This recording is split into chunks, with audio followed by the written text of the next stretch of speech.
پہلا لفظ یاد نہیں آ رہا۔ یاد میں جس کی نہیں ہوش تنو جہاں ہم کو، پھر دکھا دے وہ رخ اے بحر فروزاں ہم کو۔ کمال کر دیا، یا تو لوگ پیری مریدی میں اٹکے ہیں، پیر سے آگے نہیں بڑھے جی، تاج ہماری طرح، ٹوپی ہماری طرح، لباس ہماری طرح۔ کون سا پیر ہے جس نے یہ بتایا ہو کہ ٹوپی ہماری پہنو نہیں پہنو لیکن حضور جیسی سنت داڑھی ضرور رکھنا؟ یہاں آپ کے نیو کراچی کے اندر ادھر چلے جائیں روڈ پار سندھی ہوٹل کی طرف، تو معصومیوں کی بھرمار ہے۔ تو وہاں پر میری تقریر تھی تو صوفیوں کا مجمع جمع غفیر اسٹیج پر تھا۔ اب ہر آدمی پیر ہے، اس کے ساتھ 10-12 مرید بھی ہیں، تو ان کا جمع غفیر۔ میں نے کہا لوگوں سنو، ہم نے بہت سکھا دیا تمہیں، پیر کی تعظیم کرو، ادب کرو، ٹھیک ہے نا، اور طریقت میں اس انداز سے چلو، اس انداز سے چلو۔ میں نے کہا اب سنو، اب دور بدل گیا، اب مرید کو سمجھانے سے بہتر ہے کہ پیر کو سمجھایا جائے۔ امام کی نماز صحیح ہو تو مریدوں مقتدیوں کی نماز درست ہو جائے گی، امام کا قبلہ درست ہو تو مقتدیوں کا قبلہ درست ہو جائے گا۔ تو امام کی اصلاح کی ضرورت ہے، پیر کی اصلاح کی جائے۔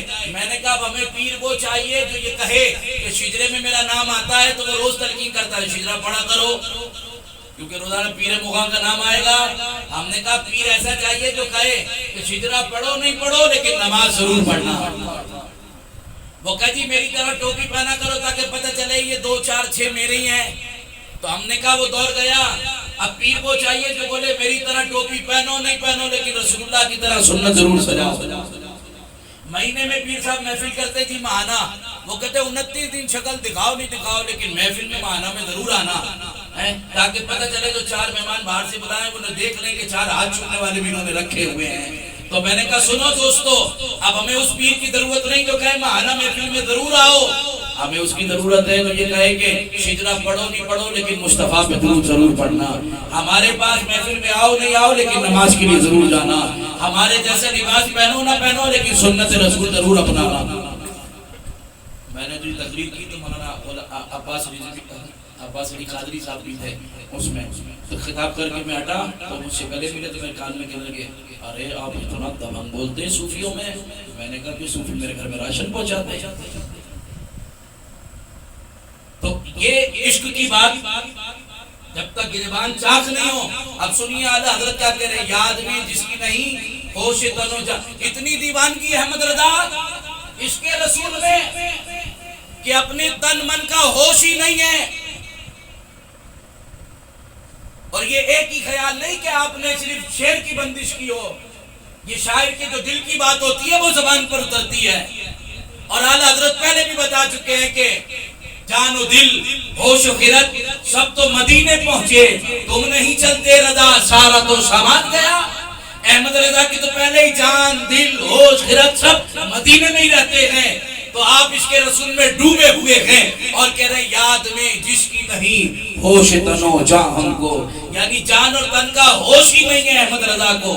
کہتے ہیں یاد میں جس کی نہیں ہوش تنو جا ہم کو، پھر دکھا دے وہ رخ اے مہر فروزاں ہم کو۔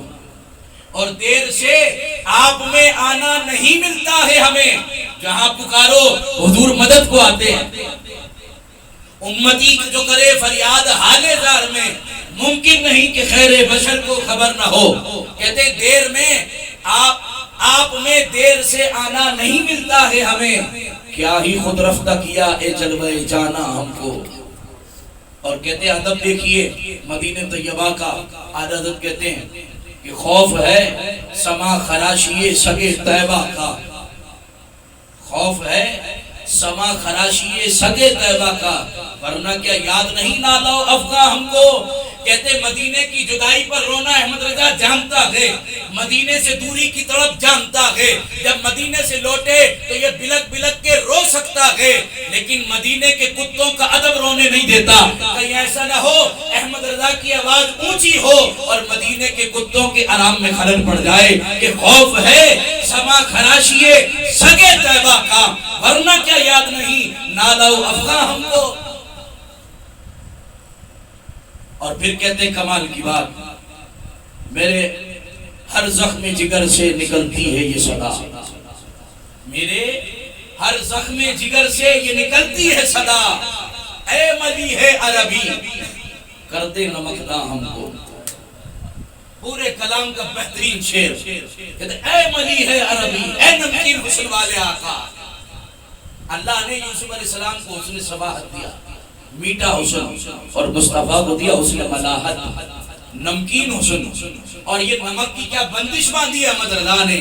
کہتے میرے ہر زخم جگر سے نکلتی ہے یہ صدا, اے ملی ہے عربی کر دے نمک داں ہم کو.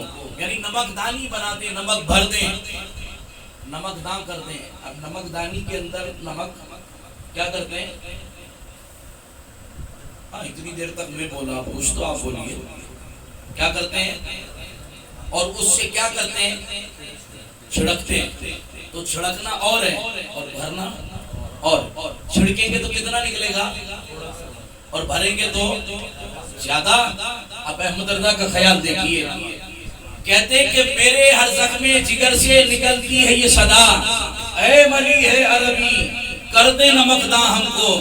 یا رسول اللہ میرے جگر کا ہر زخم یہ پکار پکار کے کہہ رہا ہے اے نمکین حسن والے آقا میرے زخموں میں نمک بھر دیں, نمک داں اس کو کر دیں جیسے نمک دانی میں بھرتے ہیں. اے احمد رضا بھلا زخموں میں بھی نمک بھرے جاتے ہیں, یہ تو محبین کے کام نہیں. کسی کے زخم ہو اور آپ نمک بھر دیں, کیا کرے گا وہ؟ پیار کرے گا کہ جلال دکھائے گا؟ جلال ہو جائے گا, وہ فوراً جلالی بابا بن جائے گا. بولے گا ہو یہ ظالم آدمی یہ میری طبیعت پوچھنے آیا, خیر خائی کو آیا, یا زخموں پہ نمک چھڑکنے. تو چھڑکنا اتنا ظلم ہے تو نمک بھرنا کیا ہوگا.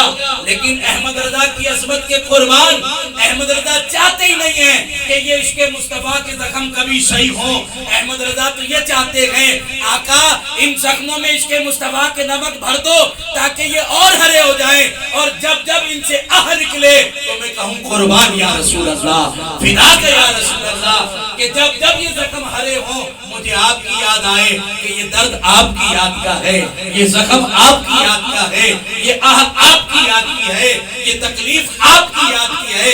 تو جب جب یہ تکلیف ہو تو مجھے آپ یاد آئیں تو میں کہوں میرا سب کچھ آپ پر قربان یا رسول اللہ. ہے کوئی اتنے عشق کا صوفی جو آ کے اس میدان میں بات کرے کہ یاد میں جس کی نہیں ہوش تن و جاں ہم کو جان و تن کا ہوش نہیں, اور جو زخم جس کے پکار کر کہیں کہ نمک بھر دو کہ ساری زندگی یہ زخم صحیح نہ ہو.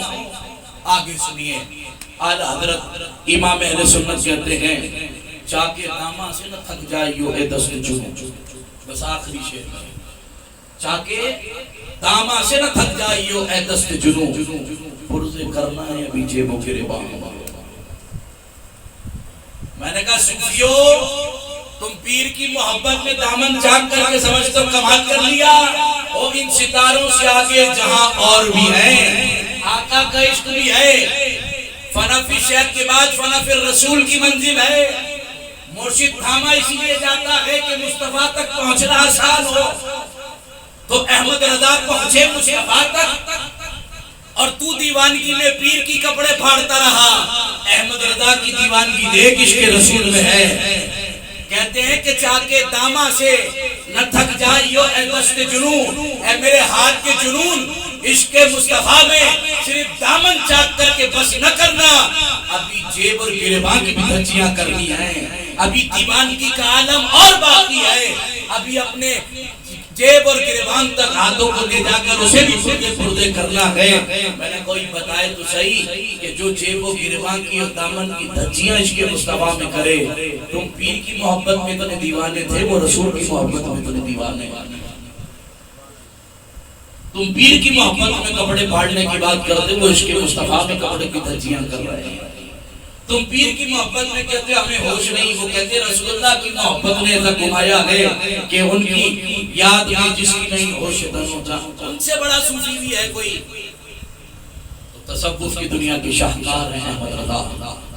اعلیٰ حضرت امام اہل سنت ہر پیر کا آئیڈیل ہونے چاہیے, اور بالخصوص ہم سب اور سے تاج الشریعہ میں بیٹھے آج یہ عزم مصمم کر لو کہ رزمی رنگ ہو, نظریہ اہل سنت ہو, افکار اعلیٰ حضرت ہو, تو آنکھ بند کرنی ہے, وگرنہ شکاری کی آنکھ سے دیکھنا ہے.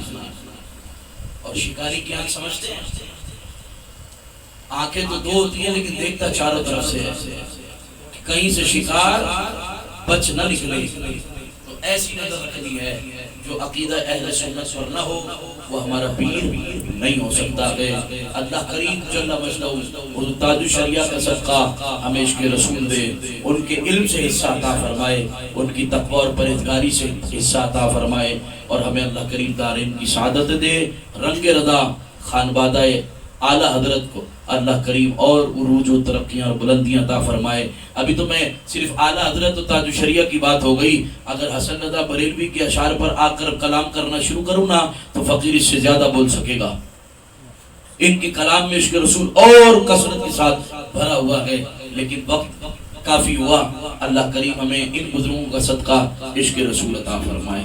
آمین. وآخر دعوانا الحمدللہ رب العالمین.